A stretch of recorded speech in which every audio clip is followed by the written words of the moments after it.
The Misadventures of an Escape Artist, Episode 12. In Case of Fire.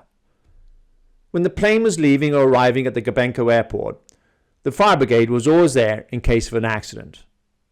I recall that during my year in Guinea, I never saw any water in the truck's tanks.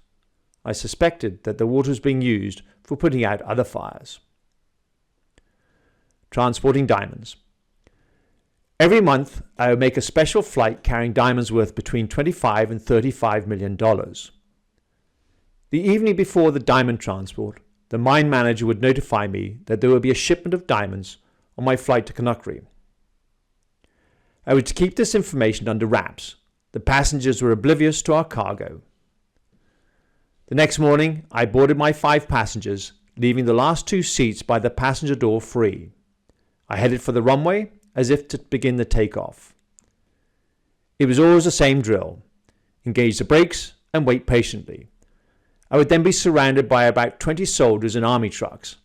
Moments later, an armored vehicle would be positioned near the passenger door. A soldier, carrying a Kalashnikov AK-47 machine gun, would step out of the armored truck. Then a Northern European civilian would follow, carrying a large briefcase attached to his wrist by handcuffs.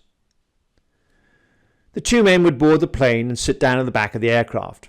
I would immediately take off and climb rapidly to the cruising altitude to avoid risk of being attacked by rebels firing missiles or rifles from the ground.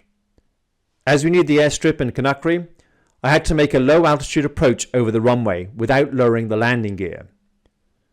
This low-level passage was scheduled so that I could see a soldier at the edge of the airstrip, giving me a signal confirming that we could land safely. If I didn't receive the signal, I had to immediately return to the airport at Quebec. On landing, about 30 soldiers and jeeps, trucks and armored vehicles followed until the aircraft came to a complete stop. Then my co-pilot would leave his seat, go to the back of the aircraft and let the 2 passengers out, loading them into one of the armored cars. The diamonds were then transported to the De Beers headquarters in the city centre, where they would be stored until transported to Antwerp in Belgium, the diamond capital of the world in those days. The Conakry military. When I slept in Conakry, I would go to nightclubs with European friends like the De Beers representative. For those nights out, I used a personal driver, a Ghanaian who I had met at the beginning of my stay in Conakry and with whom I had become friends. From the hotel, we had to drive 2 or 3 kilometers to go to the clubs. At these discotheques, there were only Ghanaian men and women from the city. My driver always parked in front of the club, ready to drive me safely back to my hotel. Frequently, there were military roadblocks. These soldiers with their Kalashnikovs and their shoeless feet had not been paid for several months. When we encountered one of these roadblocks, they demanded our papers. Many of these soldiers couldn't read or write.